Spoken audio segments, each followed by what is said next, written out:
Mana bitta iflos ona 3 yashar bolasini urib o'ldirdim mana internetda 6 kunmi 5 kun bo'ldi chiqdi. Yoshlar ko'rgan bo'lsa kerak menimcha. 3 yashar bolasini urib o'ldirdi ona. Hatto it ham bolasini o'ldirmaydi. It ko'chada qolgan yomon nom bilan nomlanadigan it ham bolasini o'ldirmaydi. Ha o'sha o'ldirdi-ku mana bolasini. Unaqa bolasini o'ldirgan ona nechta? Bu yerga olsiz. Onasini o'ldirgan, otasini o'ldirgan bolalar bor, jinoyatchilar. Qattan buna bo'lib ketyapti bolalar. Ota-ona tomonidan e'tiborsizlik bo'lyapti. Bolalarning qo'lida virtual olam, internet nima qand desa yeb yuribdi. Fohisha bo'lyapti. Internetda vahobiy bo'lyapti. Internetda hizbut bo'lyapti. Internetda qimorvoz bo'lyapti internetda. Nazorat yo'q. Kechasi 10, 11, 12 da yuring. 18, 17, 16, 20 yashar qizlar, bolalar daydi yurgan. Pishirib qo'yibdi bularga. Bir vrach bo'lsa ekan operatsiyadan kelyapman, uchastkoy bo'lsa ekan ishdan kelyapman, deputat bo'lsa ekan yig'ilishdan kelyapman desa, kim u? Bunnini artalmaydigan bolalar sang'i yuribdi. Sayoq yursang tayoq yeysan degan. Payg'ambarimiz shomdan keyin bolalarni ko'chaga chiqarmanglar, chunki shaytonlarning yomonligi kechasi boshlanadi degan. Shuning uchun jinoyat, yomon, xunuk ishlarning juda ko'pi kechasida bo'ladi. Qimorbozlar ham bilsalar kechasi to'planadi, 12lardan to'planib sahargacha o'ynaydi. Yani itdan battar fohishalarni ham ko'ringda, kunduz topa olmaysiz. Hamma sasi yotadi. Kechasi chiqadi ovga. Och qolgan itga o'xshab turadi. Ikkinchi och qolgan it keladi, olib ketadi. O'zi bugun olib borib nima qilgan, mana nima qilyapti? Kecha xuddi o'ziga o'xshagan bitta paskuda o'sha ishni qilib tashlagan. Ko'ryapsizmi? Bularda na did bor, na bir farosat bor, na iymon borda bularda. Shundaylar bugun bulg'ab tashlayapti hamma yo'q. Bu narsaga hammamiz jiddiy qaramasak, bu ketishida yaxshilikka bormaydi. Yaxshilikka bormaydi bu. Shuning uchun kelajak avlodimiz bo'lgan yoshlarning ta'limiga, tarbiyasiga jiddiy e'tibor berish kerak. Hamma o'zini uydagi bolasini hech bo'lmasa ushlab bersin. To'g'ri, shaharda hammasini tarbiya berib qo'ya olmaymiz. Chunki O'zbekistonda 38 million aholi bo'lsa, 3 dan biri ham agar yoshlar hisoblanadigan bo'lsa, salkam 12-13 million yoshlar bor O'zbekistonda. Lekin o'sha 12-13 million de uyga kiryaptimi? Axir, mana 4 ta bolam bor, mana kiryapti, 4 tasi meniki kiryapti. 5 tasi 6 tasi sizga kiryapti. O'shalar ushab qo'yaylik shunisi. O'shalar tarbiyasi, ta'limi, odob, axloqi, vijdoni, or nomusi. Ha bugun 14-15 yashar qiz bola o'sha o'ziga qaraydigan bo'lib qolyapti. Nimaga deb o'ylaysiz? Bu qarash deganda u odam o'ziga qarab yurish bilan qarash farqi bor-da. O'sha kimgadir yoqqisi keladigan bo'lib qolyapti. Hozir aytingchi, qaysi maktab qizi oldin bo'yangan? Ayting. Uyatardi bo'yangan. Homilador bo'lib qolgan ayol uyda erkaklarga umuman ko'rinmasin. Uydagilardan uyatardi hattoki. Ha hozirchi homilador ayolini internetga olib birga rasmga tushyapti-yu. Tasavvur qilyapsizmi? Qayerga qarab ketyapsiz?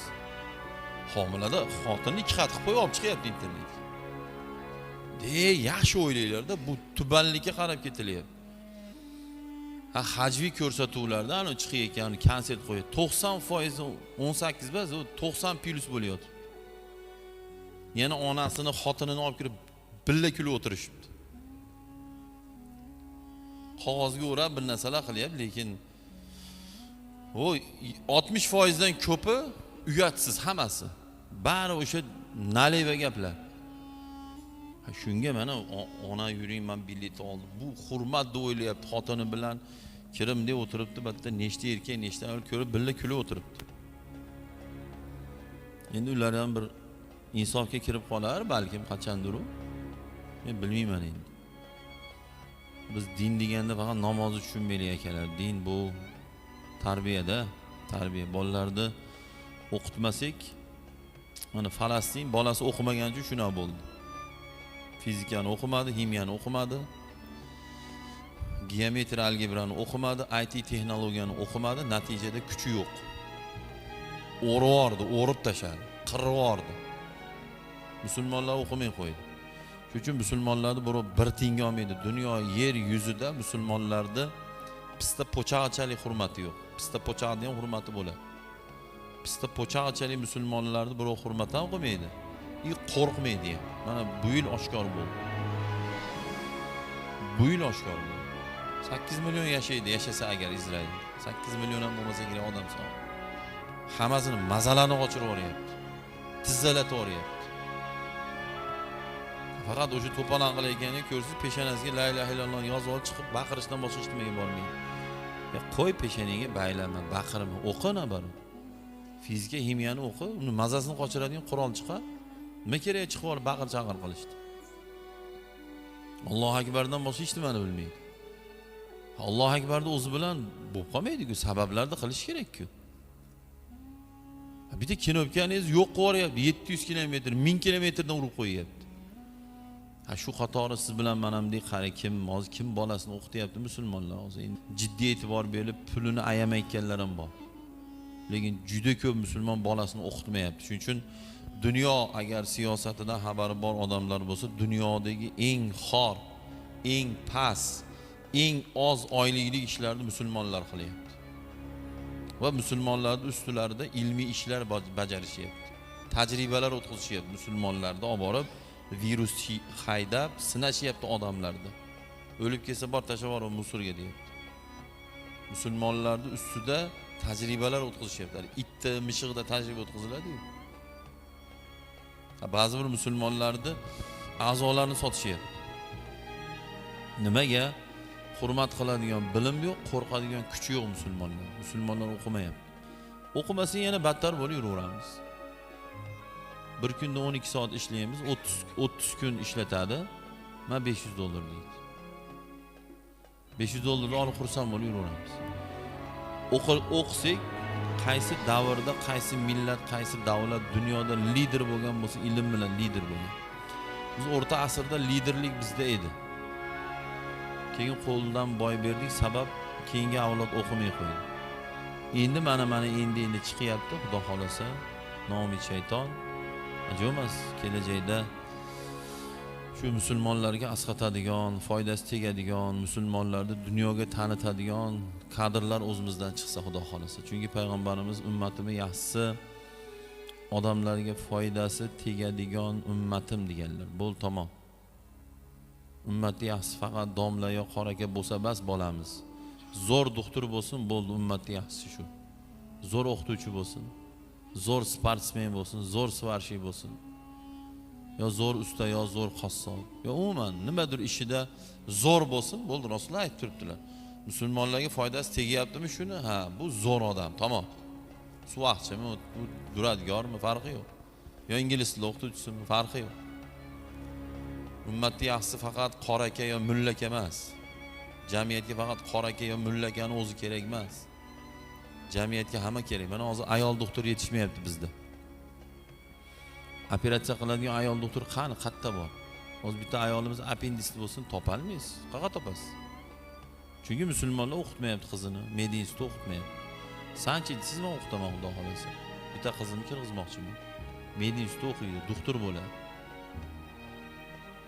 Bu ham mana shu musulmonlarga xizmat bo'ladi. Hamda o'ylang, hozir mana Farg'onaning o'zi 4 milliondan oshiq aholi soni o'zi. Respublikada aholi sonida 2-o'rinda turamiz. Samarqand 1-o'rinda turadi. Oila sonida 1-o'rinda turamiz. Farg'ona viloyati eng ko'p oila 1.124.000 oila bor Farg'ona viloyatida. Hayda 4 millionni yarmini ham ayollar, siz 2 million ayolimiz bor. 2 million. Endi savol berish kerak-da odam. 2 million ayollarimizga teri doktor, quloq doktor, oshqozon doktor, jenskiy doktor, palon pokun nechta ayol doktor kerak, kadr kerak deb o'ylang. Ya aptekaga misol dada to'xtab turing, kirib chiqay deyapti qizimiz. Kiryapti, aptekada ayol sotuvchi yo'q, nima bo'ladi? Kerakmi axir? Kerak. Mana oziq-ovqat xotinimiz tushyapti, men bir narsa o'zim yoqqan narsa olaman, kiryapti, bir narsani so'ramoqchi. Ayol sotuvchi yo'q, nima bo'ladi? O'zini ibo hayosida bo'lsa ishlayversin, nima bo'pti? Aptekada ayol bo'lsa, bunday kiradi, keling deydi, keling opa deydi. Savolni beradi, javobini beradi, mana sizga deydi.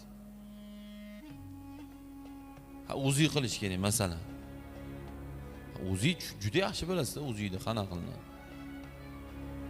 Shuni kim o'ylaydi? Bugun borib olib o'zicha doktorga borib to'polon qilishni biladi. Men xotinimni olib keldim, onamni olib keldim, ayol doktor tobi, to'xtasan. Nima qahramonlik qilasiz o'zingizga? Qizingni, jiyani birontasi o'qigan medin institutida. Ha yo'q, pashol von deyish kerak. Bor, liboy joyda topib ol deyish kerak. Ha o'zimiz kadr chiqarmasak, liboy tegmadi. Qanday bo'ladi? O'zbekistonda, Yaponiyadan kelib birov qo'riqlab bermaydi-ku. Ha bolalar armiyaga bormayapti. Ha kattalar aytinglar mana, yo oldin armiyaga bormagan bolani chumo deyilgan, qiz berilmagan. Qiz bermagan birov armiyaga bormaganga. Ha hozir bor armiyaga bor, ha bor avtomat shu erkakligini his qilmin deydi. O'rgan payg'ambarimiz chamandozlikni, shu nayzani suzishdi, qilichvozlikni bolalarga o'rgatinglar deganlar. Endi hozir qilich ketmaydi, endi hozir avtomat, ot, yor, portlat shu. U armiyada o'rgatadi. Ha bugun biz tarbiya deganda, "Ol, chach qo'yma, ol. Qo'yaversin chach, nima bo'lib qo'ysin? Nima bo'ladi chach qo'ysin?" Tammi chachiga osiladi, hayron qolaman. Ha qo'yaversin. Faqat prichoskasini to'g'ri qilib, adbandni qirqib, hali agat ochib, toji qilib olmasin. To'g'ri qilib, nima bo'ladi chach qo'ysin? Tarbiya deganda chachingni qirdir, do'ppi kiy, chachingni qirdir, do'ppi kiy. Cho'ntagida nos o'g'ilnikida. Boshda do'ppi, nima bu? O ish basta u. To'g'riga. Alloh rozi bo'lsin. Chi kayfiyatlarni tushirmadimmi ish qilib? Endi nimadir digim kelodi, nimaligini bilmasdim. Xudo ilhom qildi, gapirdim. Zapis bor. Yoqmay qolgan joyi bo'lsa, domlaga olib borib birortasiga eshittirib, noto'g'ri bo'lsa, o'zim javob beraman, xudo xolasa.